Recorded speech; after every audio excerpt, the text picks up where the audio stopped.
Fala galerinha, tudo bem com vocês? Pessoal, hoje a nossa aulinha é referente à semana 17 a 21 de maio, onde eu vou explicar para vocês a diferença entre calor sensível, que é o conteúdo passado, e o que nós chamamos de calor latente, que é o conteúdo dessa e da próxima semana, tá bom? Então primeiro eu vou explicar, depois eu vou corrigir os exercícios com vocês. Então vamos lá. Primeiro, a gente começa a aula revisando os conceitos básicos para você entender o que eu estou falando. Primeiro conceito: temperatura é uma grandeza física, é uma medida que me ajuda a medir o grau de agitação das moléculas de um sistema. Nossa, é uma grandeza que mede e ajuda a medir? Sim. Então eu estou falando de uma medida, eu estou repetindo a mesma palavra várias vezes para tentar fazer você compreender que temperatura é uma medida. O que ela mede? Qual é a mensuração da temperatura? Temperatura mede o grau de agitação das moléculas de um sistema. A temperatura, ela tem escalas: graus Celsius, Fahrenheit, Kelvin, mas esse não é nosso assunto mais. Então, quanto maior a temperatura, maior a agitação de um sistema. Ok? Vamos para calor, matéria passada também.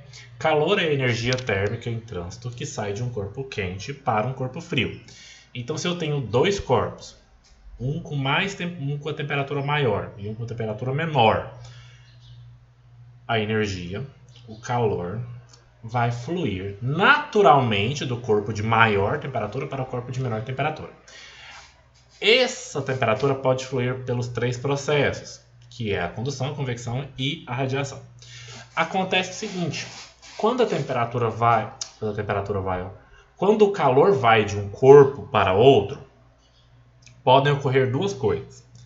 O primeiro é o aquecimento ou resfriamento, que é o calor sensível, que é quando o meu corpo vai receber calor, a sua temperatura vai ou aumentar ou diminuir. Para isso a gente utiliza essa fórmula, que é a fórmula do calor sensível, aquele que você consegue sentir quando você tem aquecimento ou resfriamento, né? Aqui já é a nossa formulazinha antiga. Se um corpo recebe calor e chegou no limite em que ele não pode mais aquecer ou resfriar, né? A gente tem aí o calor sensível: ou aquece, a temperatura aumenta, ou resfria, Elsa canta Let It Go, a temperatura baixa. A gente vai passar para uma outra situação. Além da variação de temperatura, que é a parte do calor sensível, existe um limite para ela. Existe um limite para o quanto eu posso aquecer a água. Chega em um determinado ponto em que a minha água vai chegar no limite, em que a minha água vai deixar de se tornar água ou ela vai virar vapor, se eu estiver fornecendo calor. Se eu estiver retirando calor, ela vai deixar de ser água e virar gelo. Então, o que eu estou falando? Eu estou falando de um processo de mudança de fase, mudança de estado da matéria. Estou falando de uma substância, seja água, ferro, qualquer outra, deixar de estar no estado sólido para o estado líquido, do estado líquido para o estado gasoso e barababá. Então, quando a gente fala sobre isso, não é isso aqui que eu quero. Quando a gente fala sobre essa mudança de fase, eu não estou mais falando de calor sensível, eu estou falando de calor latente. O que é o calor latente? É a energia necessária para uma substância mudar de estado físico, mudar de fase. Então aí vamos lembrar o seguinte: quais são os três estados da matéria? Sólido, líquido, gasoso. Eu tenho um gelo, muito gelo. Aí eu tirei o gelo da geladeira, né? Ele vai começar a esquentar. Vai chegar um momento em que o gelo não esquenta mais, ele deixa de ser gelo e começa a virar água. Aí eu coloco a água no fogo, a água vai aquecer, vai esquentar. Vai chegar um momento que essa água não pode mais esquentar, chega no limite, ela passa a evaporar. Então nós temos o calor sensível, que é para aquecer a água, e o calor latente, que é para evaporar a água. Ficou bem claro tem que ficar muito claro a diferença entre calor sensível e latente. Calor latente é a quantidade de energia térmica, calor, que é absorvida ou cedida por um corpo ou sistema termodinâmico, palavra bonita, durante a mudança de seu estado físico à temperatura constante. Então, só para a gente lembrar, Do líquido para o gasoso é vaporização, do gasoso para o líquido é liquefação ou condensação, que é o nome mais comum. Do sólido para o líquido é fusão, do líquido para o sólido é solidificação e do sólido para o gasoso ou vice-versa é a sublimação. Então vamos lá. Isso aqui eu nem vou explicar, deixa para depois. Aqui, o que acontece?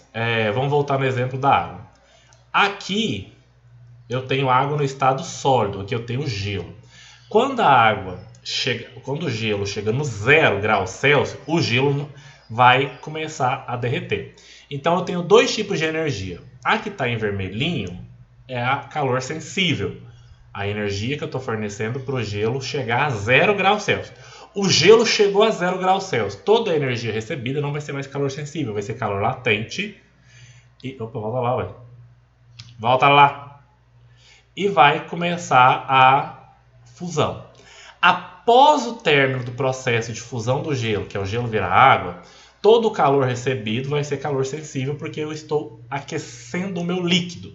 Meu líquido chegou no ponto máximo, que é os 100 graus Celsius da água. Isso aqui é calor sensível. Toda a energia fornecida agora vai ser calor latente para a vaporização da água. Tenho só vapor, aí o vapor eu consigo aquecer. Qual que é a forma para a gente calcular o calor latente? Chama Q igual a M vezes L, em que L é um valor fixo tabelado por substância, tá? Q é o calor, que é caloria, M é a massa em gramas e L é o calor latente, a quantidade de energia que você precisa fornecer a uma substância para mudar de estado, ok? Então, podia ter usado essa imagem. Então vamos lá. Vamos fazer as questões aí, a correção. Então você vai parar o vídeo, vai tentar responder as correções. Depois de corrigir, você volta no vídeo. Ok? Então vamos lá, peguem... Não, esquece isso aqui. Peguem lá o exercício número 1. Observe a imagem ao lado. Tem imagem? Tem não. Calcule o calor necessário para vaporizar 1000 gramas de água fervente. Ela tem que estar fervente para ela evaporar, né? A 100 graus Celsius. Nossa fórmula. Q é igual a M vezes L. Massa vezes o calor latente. O calor latente do gelo para o processo de vaporização... Perdão, o calor latente da água para a vaporização. O gelo não vaporiza. Q é igual a M vezes L. No lugar do M, 1000 gramas, tem que estar em grama, vezes o 540. Então nós temos aí que para evaporar 540 mil gramas de água são necessárias 540 mil calorias. Só para aprender a usar a fórmula. 2.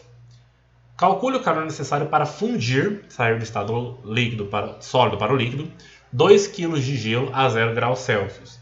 Em água a 0 graus Celsius. Né? O gelo a 0 para a água a 0. Né? Tem só que derreter ele. O L de fusão da água é 80 calorias por grama. Então, Q é igual a M vezes L. Eu vou transformar meus 2 kg em gramas, que dá 2.000 gramas, vezes 80, que é o L do gelo. Eu vou ter aí 160 mil calorias. É mais fácil você fazer o gelo virar água do que a água virar vapor. Ou seja, você gasta menos energia para fazer o gelo virar água do que a água virar vapor. Questão 3. Quantas calorias deve absorver uma pedra de gelo de 0,40 kg, 0,4 kg ou 400 gramas, né? A 0 graus Celsius para se fundir totalmente. Mesma coisa. Pega a fórmula, coloca a massa em gramas, que é multiplicando o quilo por 1000, que dá 400, vezes 80, que dá 32.000 calorias. Fácil, só para aprender a usar a fórmula. 4. Quantas calorias deve liberar uma massa de 20 gramas de vapor de álcool a 78 graus Celsius para se condensar? Ela vai liberar calor, vai resfriar e vai condensar. L de condensação, 210. Q igual a M vezes L. Q igual a 20 vezes 210, 4.200 calorias devem ser liberadas para que haja condensação. Se ela absorver, ela não vai liberar. Então aqui, essa palavra aqui é importante, que você entende que esse calor aqui, esse 4.200 é um calor perdido, poderia até ser negativo, viu? E questão 5. Quantos gramas de ouro a 1063 graus Celsius é possível fundir com 3.000 calorias? Estou procurando a massa. a massa, para você procurar a massa e substituir o que você tem. Você tem 3.000 calorias e 15 ml de fusão do ouro. Você vai passar o 15 dividindo, você tem aí 200 gramas de ouro. É possível você fundir com 3.000 calorias. Pessoal, é só para corrigir, bem tranquilo, bem fácil, ok? Qualquer dúvida é só mandar mensagem, tá bom? Bye, bye!